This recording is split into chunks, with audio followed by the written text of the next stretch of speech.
All right, friends, here we are. This is take two. I got interrupted by a plumber calling me to take care of an issue. So sorry I got interrupted. My video stopped. But I'm going to bring this to a close, so it's plenty long enough. So we have our first pairing, binary, normative versus descriptive. That is things that show up in Scripture that use normative language. You should do this. Worship in the beauty of holiness. Sing to the Lord a new song. Sing with drums. Other sorts of things. And then they're descriptives, right? The Israelites are commanded to build a temple, but we are not commanded to build works of church architecture. So what should we do with our church buildings, right? And so that's where a combination of prescriptive, proscriptive, principled, and patterned statements in Scripture determine why one tradition goes in one direction with the arts from Scripture and another tradition goes in a different direction. This is a painting that a friend of mine did. It's called "This Is Not a Christian Banana." Basically saying not all art has to be evangelistic or worship related. It can just be a banana. That's good enough. Okay, the second was explicit and implicit statements about the arts. So there are certain things that we see stated implicitly. We should have no idols. We should worship in spirit and truth. In my book, Glimpses of the New Creation, I argue that language from John 4 should be taken not as a description of our own internal and invisible experience of worship, but rather a description of what Jesus and the Spirit in the Gospel of John are making possible in this new era of the gospel, as it were. So explicit statements, implicit statements about the arts.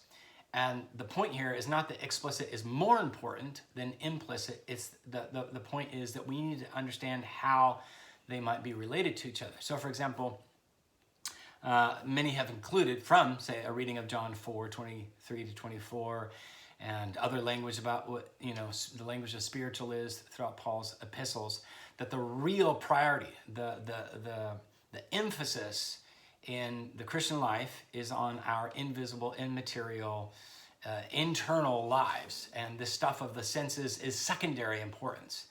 But implicitly, that is the pattern that we see from Genesis through the Gospels and right to the very end of the book of Revelation, is that our physical, material, creaturely lives are very important to what it means to be a Christian and what it means to worship, what it means to do anything, any profession, including the arts.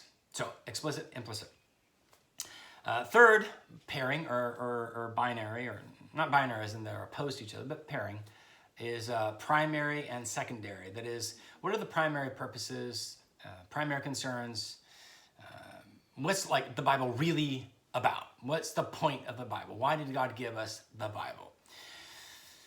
I'll suggest to you that God has given us Holy Scripture for the following primary reasons, and then there are secondary ones. Primary reasons is to tell us who and what God is, who and what it means to be human, what is the greatest good, what's the purpose of it all, of life. It's shalom, it's abundant life, eternal life, everlasting life, all getting at the same idea, fullness of life. Well, what has gone wrong? The Bible tells us all the things that have gone wrong from beginning to end. How has it been made right? Well, from beginning to end, again, we see how God is in the business of making it right. And then how ought we to live in light of how God has and continues and will someday, ultimately, supremely, make it all right again. The Bible is certainly interested in this new community, this family of God, church, how it worships, how it does community, discipleship, service, mission. Those are our primary concerns, and then there's everything else. So the Bible is not primarily interested in telling us what kind of hospitals we should build and run. It's not telling us what kind of political philosophy is the truly Christian way, even though Christians have tried to make that case. The Bible is not primarily interested in telling us whether we should homeschool or private school or public school our children. The Bible is not interested really at all in how we play American football or basketball or any other sport for that matter. So you think of every sector of culture and you realize the Bible has stuff, descriptive, normative stuff, explicit, implicit stuff, that informs how we are as Christians in any occupation, any profession, including the arts. But the Bible is not written primarily to tell us what art we ought to make or not make, or how we should be one kind of artist, but not any kind of other artist.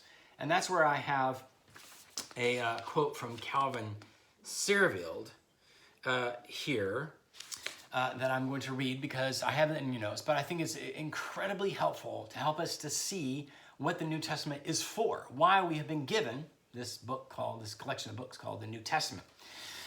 He writes, there's an unmistakable Hebraic cultural base, but the New Testament Word of God broadcasts the good news far and wide to whoever chances to hear.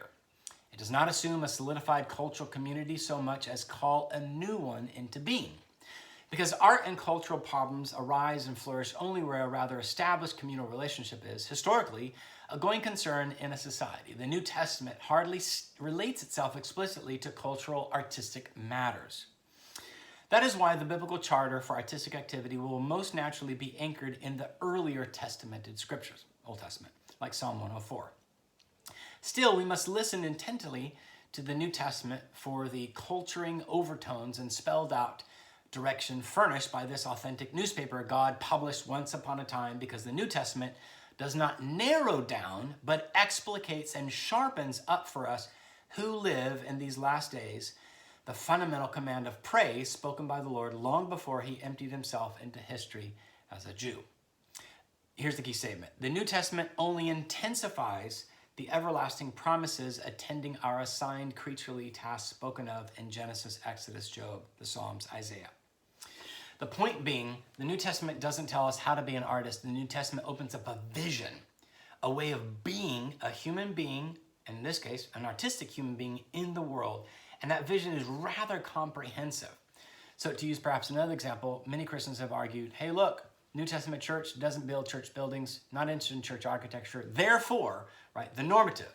We say descriptive. We don't see church buildings built, and then turning it into normative. Therefore, we ought not to build any kind of church architecture. It should be the last concern. We should make it the most minimal, the least expensive thing we ever do. But the point really is that the church doesn't build church buildings because it exists in a state of persecution. It exists in a state of war. Anytime Christians have found themselves a beleaguered, persecuted minority or in a state of war, there are, practically speaking, fundamentally speaking, essentially speaking, no opportunities to do those kinds of things because they do not have the political, economic, legal, and etc. spaces or permissions or freedoms, rights to do anything except survive and to exist from one generation to the other. Once they were no longer persecuted, it opened up a whole host of opportunities. Some have argued that that represented the decline of the church. I would like to suggest to you that it represents an opening up of all the ways that the body of Christ can be in the world. The last pairing is this. We need to keep clear that when we find instances of art making, artists in the world of the Bible, we are looking at an ancient text. Do not go looking for modern ideas about what it means to be an artist, modern expressions of art all around the world. So what you will find in the world of the Bible is the idea of artists as craftsmen, artists as artisan, craftswoman, and the art that is made is always serving an external purpose. It's always art in service of commerce, art in service of politics, of aristocracy, of the monarchy, art in service of religious things, art in service of their communal life together. And there's always, likewise, a sense in which the things related to the arts are closely related to things related to ethics. So there's always an ethical component, sort of the moral dimension of art making and being an artist in the world. Those are good things, but what we don't want to do is say, oh, that's all we see in the Bible, therefore Christians today should only be thinking about art in that way and being artists. And I just simply say, this book, this collection of 66 books written over hundreds and hundreds of years, belongs to an ancient world. That ancient world needs to be understood so that we have a proper context in which to read Scripture, but it does not foreclose other possibilities for thinking about the arts. There's an opening up that happens as the people of God go through time. It's not that anything goes, but I guess what I'm wanting to say is that eventually A certain time in history comes when artists and art making is perceived to be something that can be done for its own sake, its own intrinsic value, worth, dignity, story for story's sake, poetry for poetry's sake, music for music's sake, dance for dance's sake, all as a manifestation or expression of a theological conviction that God has made a world where these things can be delighted in for their own sake, not only or exclusively for the sake of other things. I think it's important that we keep that binary clear in mind. So normative, descriptive, explicit, implicit, a primary concern of Scripture, secondary concerns or tertiary, whatever, and then art in the world of the Bible and art in the modern Western world or art in other parts of the world and other sectors of history, say non-Western, are going to bring different perspectives that I think a Christian can engage very thoughtfully. Okay, those are thoughts. That's it. Sorry for interrupting. Bless you guys, and we'll see you online.